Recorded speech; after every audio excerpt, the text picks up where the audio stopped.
Well, it is a great pleasure on Microbiz Matters Day to be joined by a veteran of Microbiz Matters Days, the wonderful Adrian Ashton, who has certainly right from Pimlico Plumbers Day been with us through all of our Microbiz Matters Days. Are you crying a little bit that this is our last one, Adrian? Will you miss it?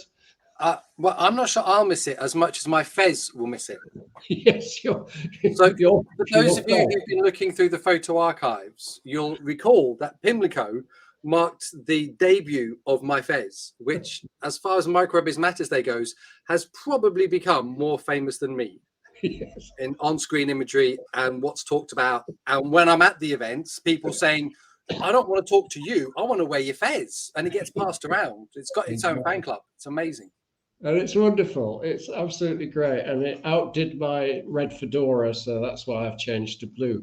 So it's absolutely wonderful to have you with us again. Now, a couple of things people may not know about you. One is Adrian Ashton has won more awards than anybody else in the world, and just give people within about five each way of how many awards you think you've won. 25, 30, maybe. 25 awards. It's almost obscene. I've started taking to calling them my doorstops and paperweights. And that's not being glib. If you actually come to my offices that I have, you'll see that I do use them as doorstops. Because I think they've set up their own breeding program now. It's just, they're not coming, they're just multiplying on the shelves by themselves. Undoubtedly, because I did found one day a national organisation that is still here that did something about raising the quality of business advisors in the UK, and I can honestly, and Adrian obviously won an award from them as well.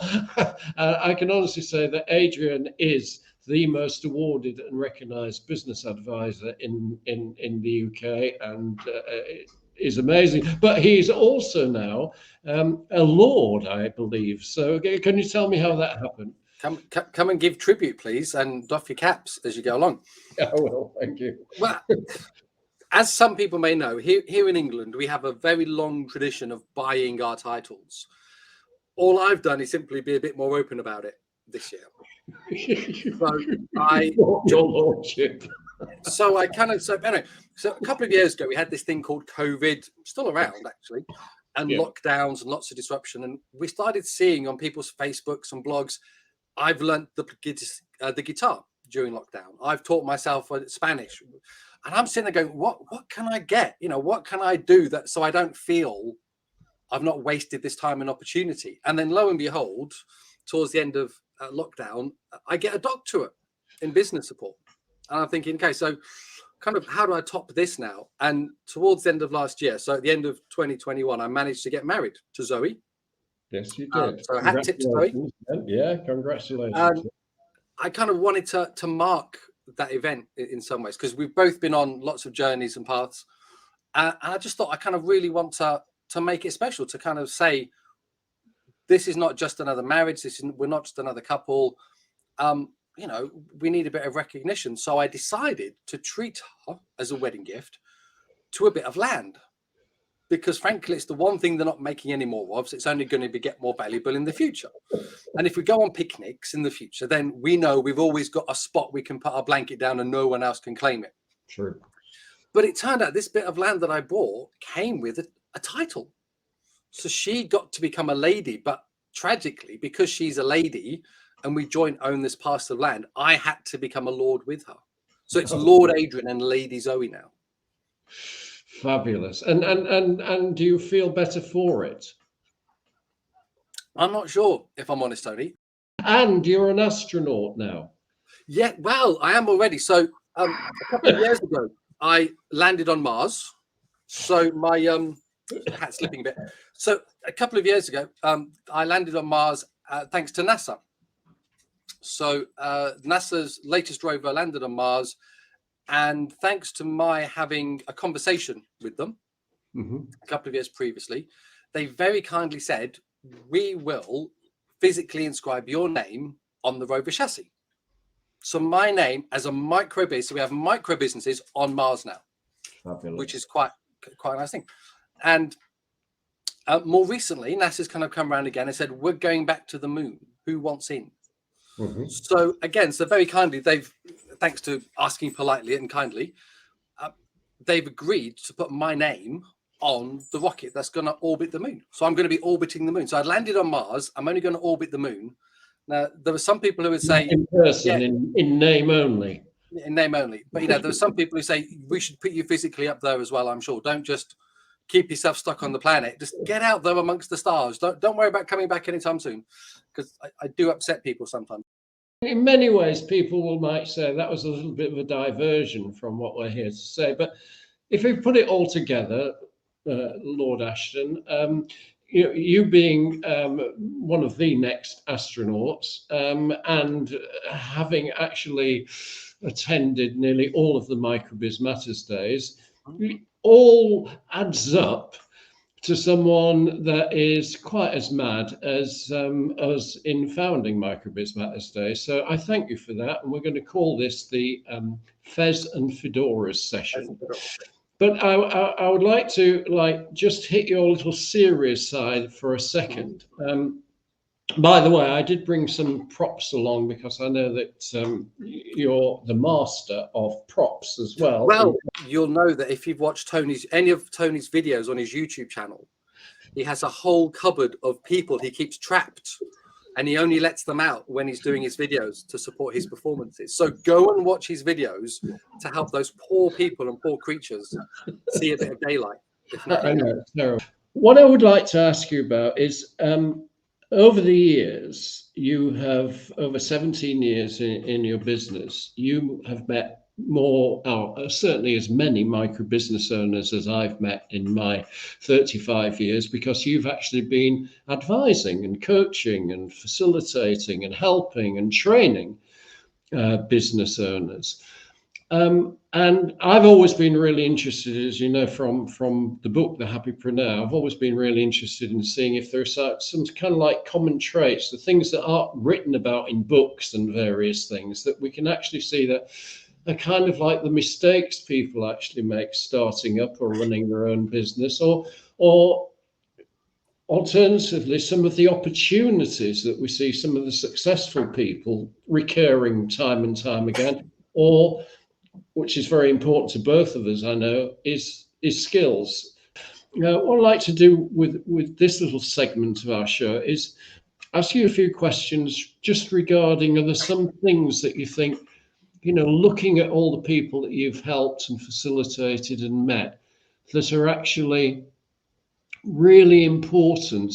And I'll start off with my passion, which is actually getting people through the first difficult 3 years, Adrian. Are there some things that you would actually say, just have a look at this? This is an area where I think a lot of people may actually make a mistake or not take the right opportunity in that vulnerable first 3 years of trading. So there's probably two things that come out, Tony, that stick in my mind. Mm-hmm. And one may be counterintuitive, but I'll get to that. The first one, let's kind of put it honest in terms of the props time. So guest appearance, not by SpongeBob SquarePants, but by his close friend, Mr. Krabs. Okay. Mr. Krabs is here because Mr. Krabs likes money, kids. So money is what it's all about. And there's something about people who feel they can't get a handle on the money in their business, the numbers, the costs, the figures, because most people say, I'm no good at maths, which is rubbish. Everyone can do basic maths. We think we can't do maths because when we were at school, we struggled to get this calculus, trigonometry, long division, simultaneous equations, calculate pi to 15 points. But let's be honest, how many of us have actually needed those in our real world day-to-day lives? Yeah, if you're a rocket scientist or an engineer, absolutely. But for most of us, no. But because we felt stupid as kids, as we get older, we still feel stupid. running your business, running the accounts and the numbers in your business just needs basic maths. Right. If you can look after a paycheck, if you can pay your household bills, you can look after the finance in your own business. You don't need a bookkeeper or an accountant taking months to get back to you with what your performance is. Just it's addition and subtraction. That's it. And doing that basic safety check. So like I said, Tony, I've lost track of the number of people who I've had the privilege of sharing part of their journey with over the years. But one of the things I will always do with everyone quite early on is to say, let's turn your idea, your assumptions into numbers. Okay. Do the numbers stack up? So not to say it will work, it won't work, but on the basis of how you've imagined it in your heads, this is what has to happen in the real world for it to happen. And this is how much it could potentially give you. And now, is that enough? Is that too much? Is that too little? Right. And then you make a better informed decision. And on that basis, there are some people who said, I'm going to quit now. Mm-hmm. Because actually, now I've realized what that means in reality, that's too big a leap. I'm not comfortable doing that. And while we should all push ourselves, absolutely, if you know you're going to get into a hole that says, for example, you've now budgeted out your vision for this community gym, Mm-hmm. which says you have to offer 25 one-hour classes every day for 8 days a week just to cover the rent, means maybe you need to go back to the drawing board before you get in a bigger hole. And there's no shame in that. Okay, so the money is really important.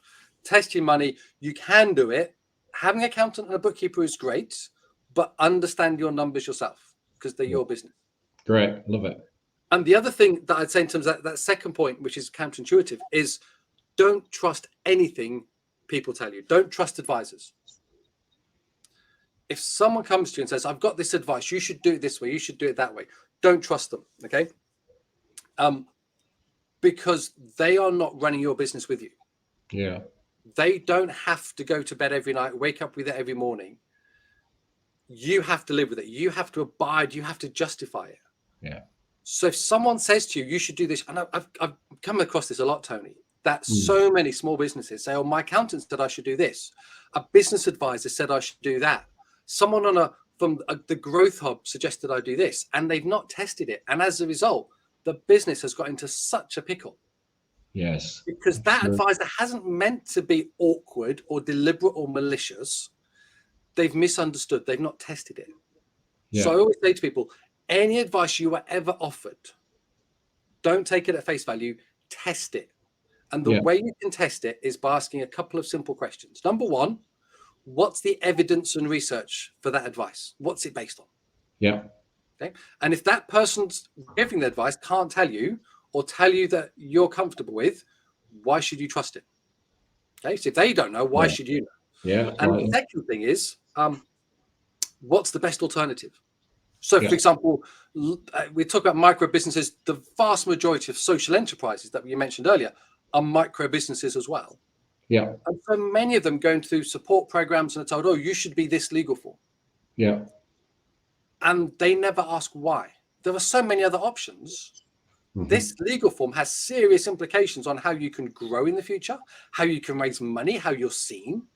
Why not simply say, well, if I'm going to sign my name on it and take legal responsibility, let me just ask why to set a level that I'm satisfied with. Because, like I said, there's a lot of questionable advice out there, Tony. I don't think people are malicious. No. You just need that kind of, just assure yourself it's going to be okay before you commit. Yeah. And there are quite a lot that are malicious as well. because actually they're trying to sell something in order to, I mean, they may not be doing it out of a nasty kind of way, but they are actually trying to sell you something. That could be, it could be money, it could be finance, it could be, it could be equipment that you don't need next. It could be professional advice that you're not ready for. It could be protecting intellectual property and you don't even know if you'll sell one. So there are a lot of people that it becomes malicious to you because it takes your scarce time and resources that you've got as a startup away from you. And that point about intellectual property, I see this a lot. People kind of go, oh, I've got this great idea, I want to protect it. I need to kind of pay a lawyer, I need to pay a solicitor to get it patented and trademarked and this, that, and the other. And my response to people who say that is, that's fine. One, how are you going to raise that money at the moment? And two, how are you going to enforce it? Yes. Just because you trademarked it doesn't mean other people won't use it. If they use it, you have a legal right to challenge, but you've got to bring the challenge. You have to pay for the court time to make it happen. So protecting the IP, registering it, is only as good as your ability to pay to enforce it, which is why for myself and my business, what I do advice and training and ideas and knowledge. All of my stuff, I don't lock in. It's out in the wider world because I can't enforce it. And it does more good out there than it does stuck in here. Yeah. So the only thing I ask people is, let's do it under what's called Creative Commons.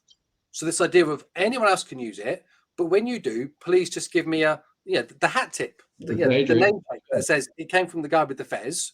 And that way I get some recognition, but other good still happens and everybody gets along. Yeah, I love it. But there's so many things we take for granted, so much accepted wisdom. This is the way we do it. If you're setting up a micro business, you must register yourself as a limited company.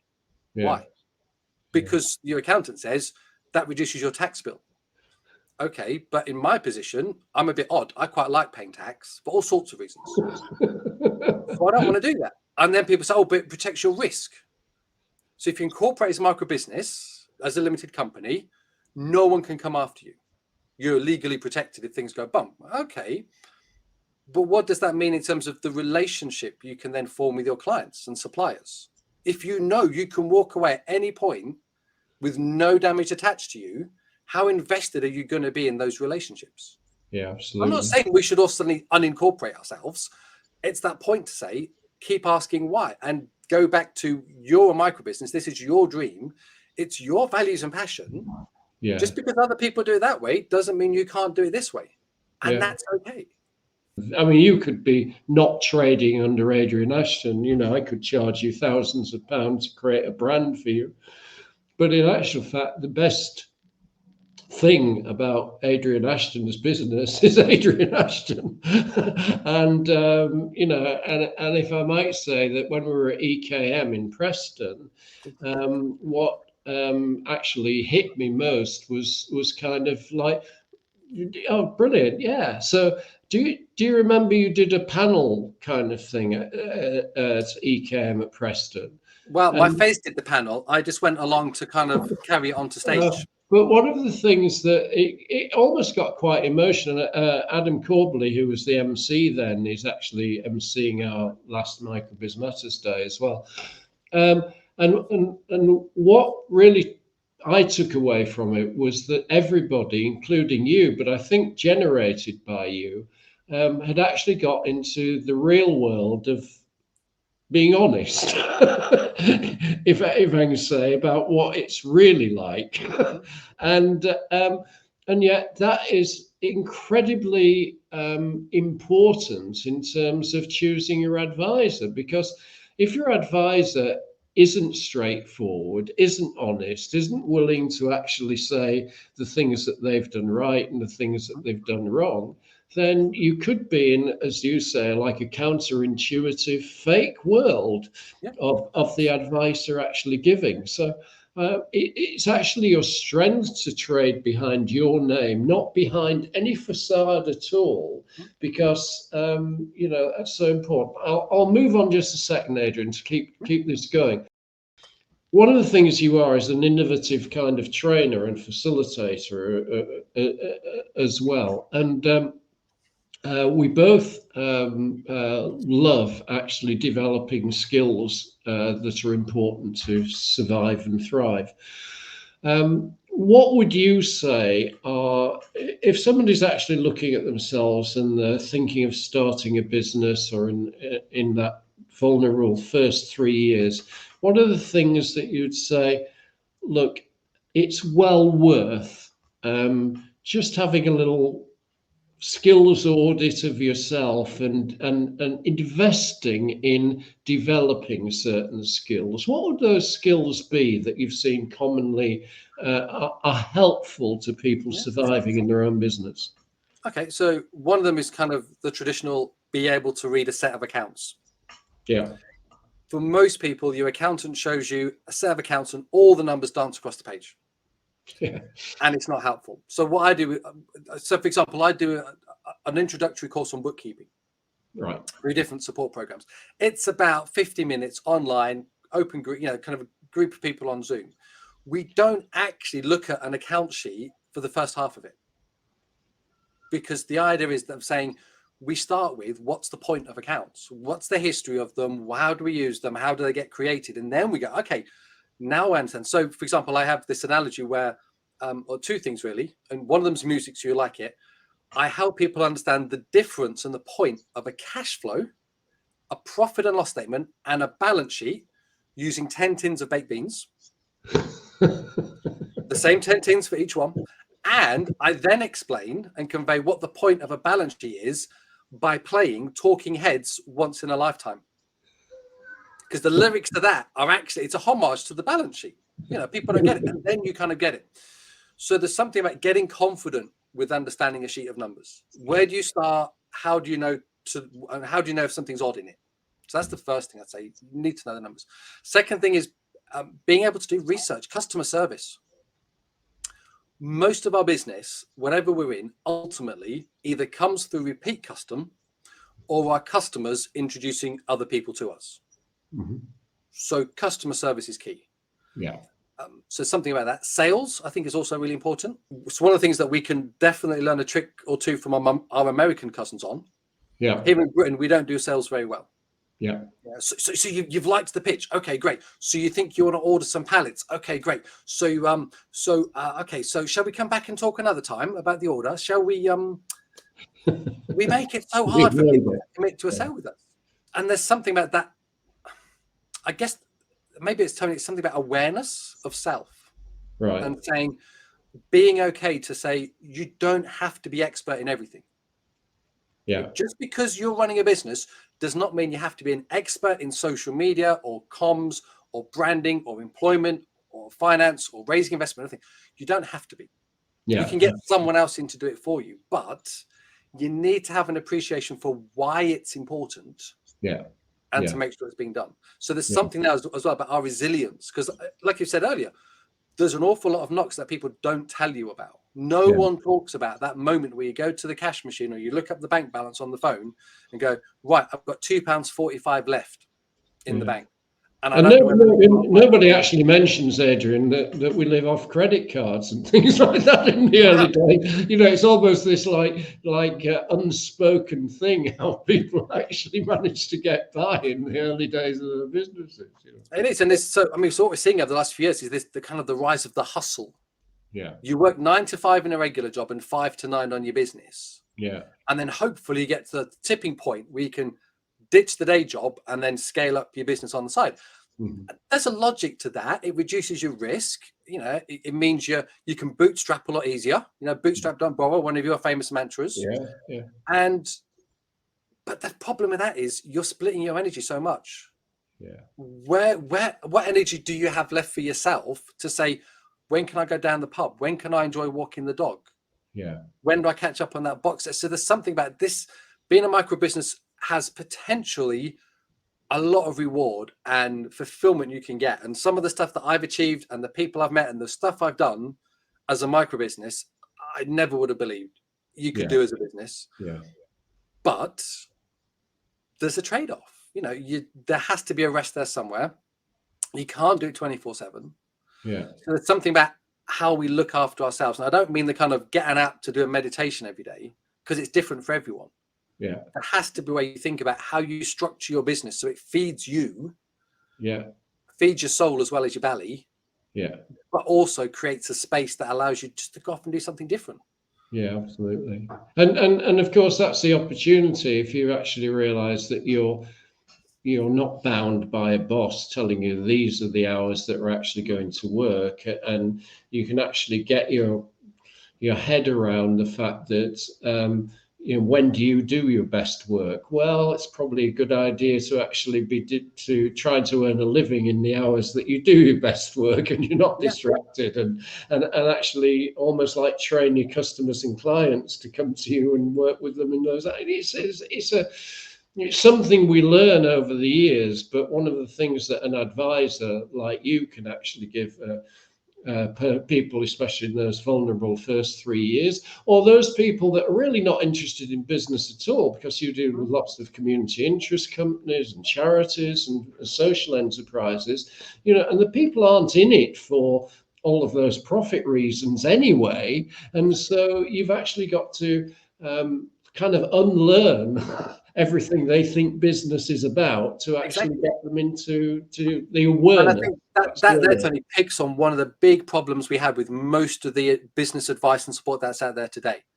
It's all based on an assumption that you're starting this thing up to make lots of money for yourself. Yes. Okay. Now, if that's you listening to this, I have no problem with that.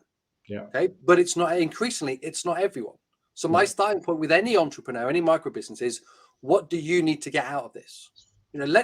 Before we talk about your business model or your canvas or your finance or your budget or all the rest, what do you, as Tony, as Bob, as Jill, as Sandra, whoever, what do you need to get out of this for you?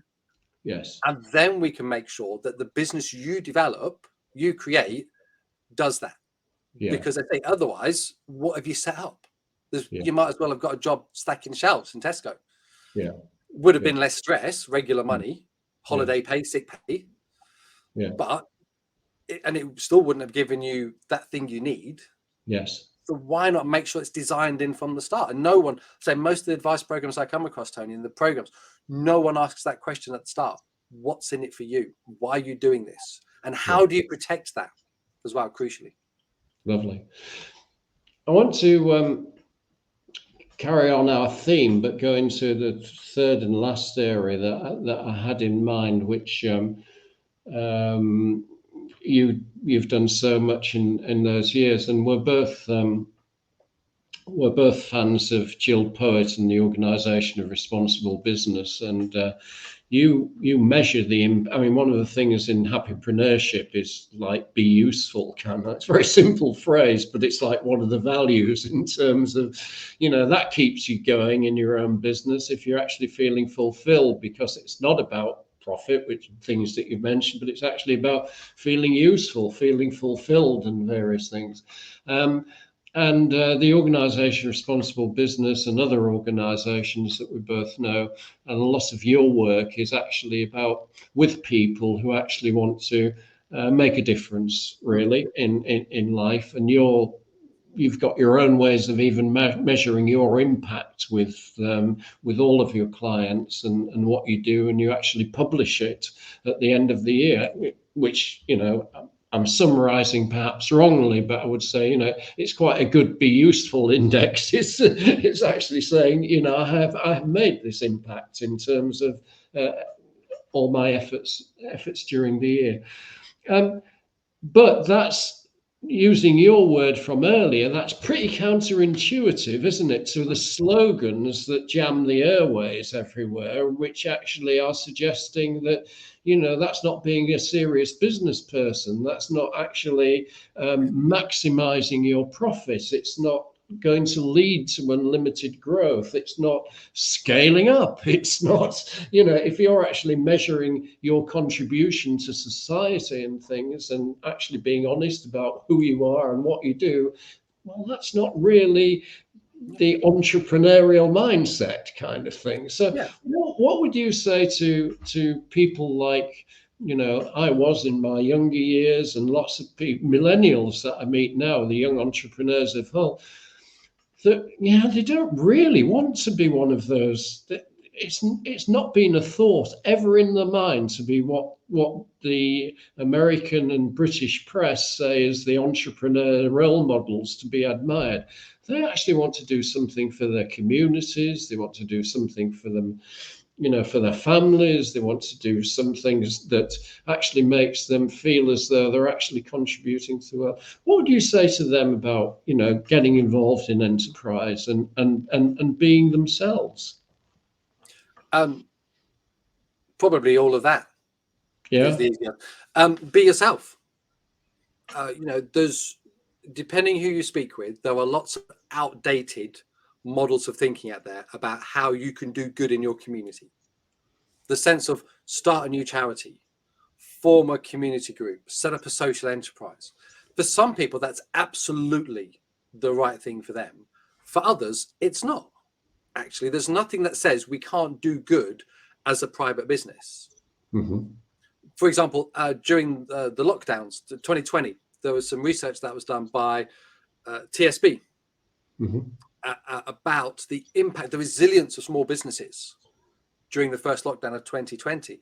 And what that research discovered was most small businesses during the first lockdown stepped up and took on leadership roles for the benefit of their local communities, whether that be furloughing staff and supporting staff to take on active volunteering roles, whether that be acting as hubs to share, to kind of as a collection point for prescriptions or medicines or foods, whether it be donating goods at cost or for free. Private businesses stepped up and did good. Lots of private businesses do good. You don't have to be a charity. Okay? That's the key message. Yeah. So figure out what ticks your box. That idea of, what do you need to get out of this for you? What's important to you in the future? And then from that, figure out, okay, how would a charity model help or hinder me to do that? Yeah. How would doing it with other people, maybe as a cooperative, help or hinder me to do that? Mm-hmm. How would doing it as a regular business help or hinder me to do that? Because my concern, Tony, and for everyone listening, about if you're thinking of setting up, if you're already growing it, my role is not to tell you how to live your life or run your business. My role in all of this, I think, is simply to help you make better informed choices and to realize that you have more options open to you than you think. Never be afraid to ask for another option. Yeah. However crazy it may seem, that's the only way things ever get created in the world. They said it was crazy when the chief exec of an international firm said, I think I'm becoming disillusioned with this. I'm going to go out and set up something different. And I got no idea if it's going to work or not. And look at him now. It's the guy on the screen next to me. Okay.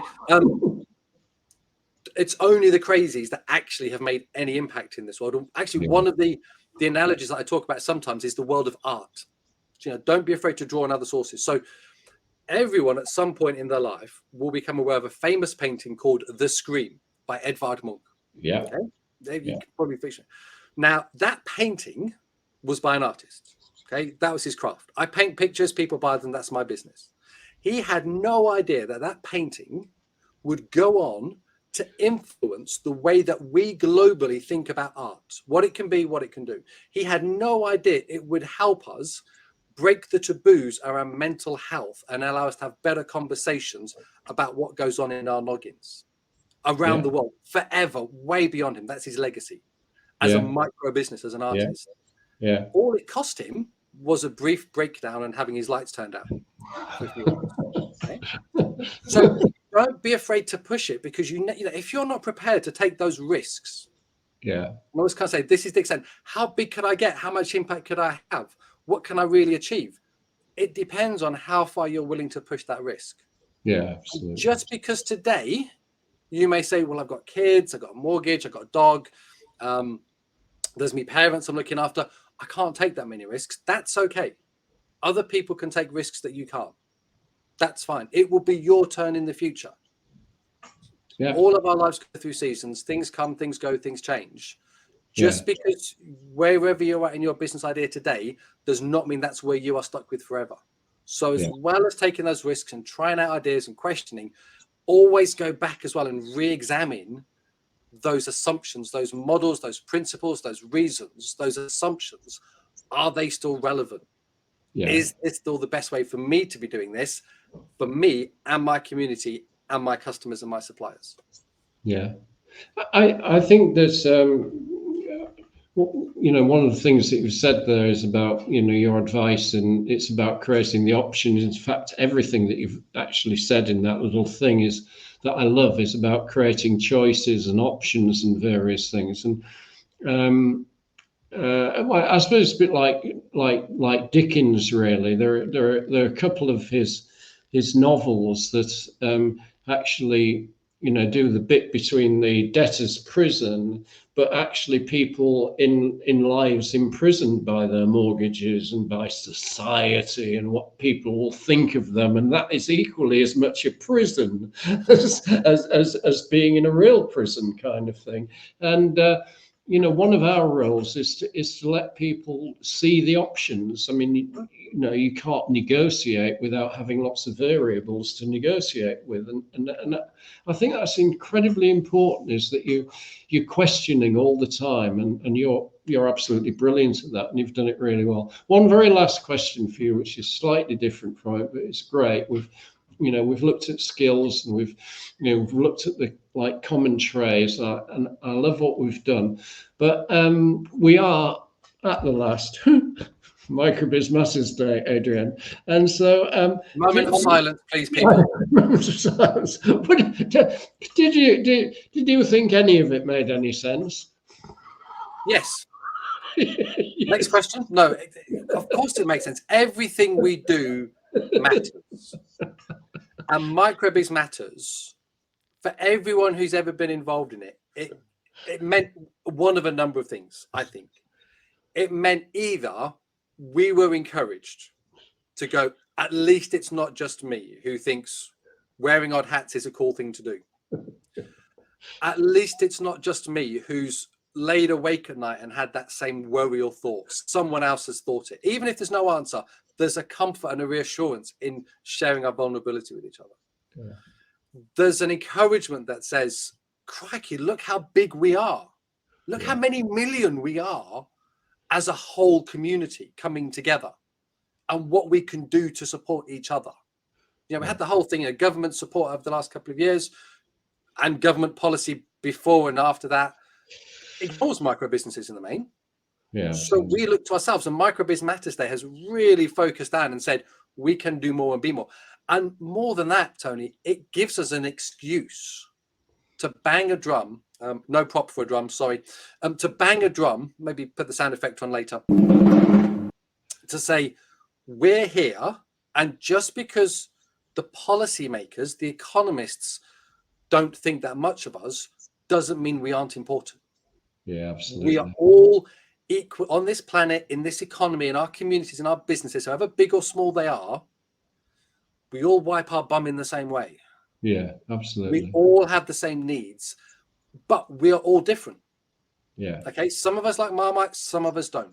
Yeah, absolutely. That doesn't make it better or worse. It just makes us people who are coming at this from a different perspective. You're into fedoras, I'm into fezzes. Someone else would be into bow ties. They're all into Great, and in many ways that was kind of like the whole point of it. Really was to actually say that you're right, we are all different. We're not trying to make each other the same, but actually nobody else is going to save us.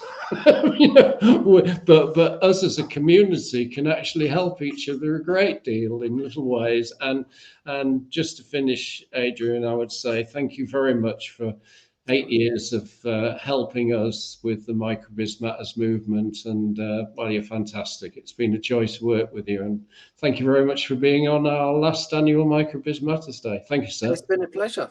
In the words of Spock from Star Trek, peace and long life.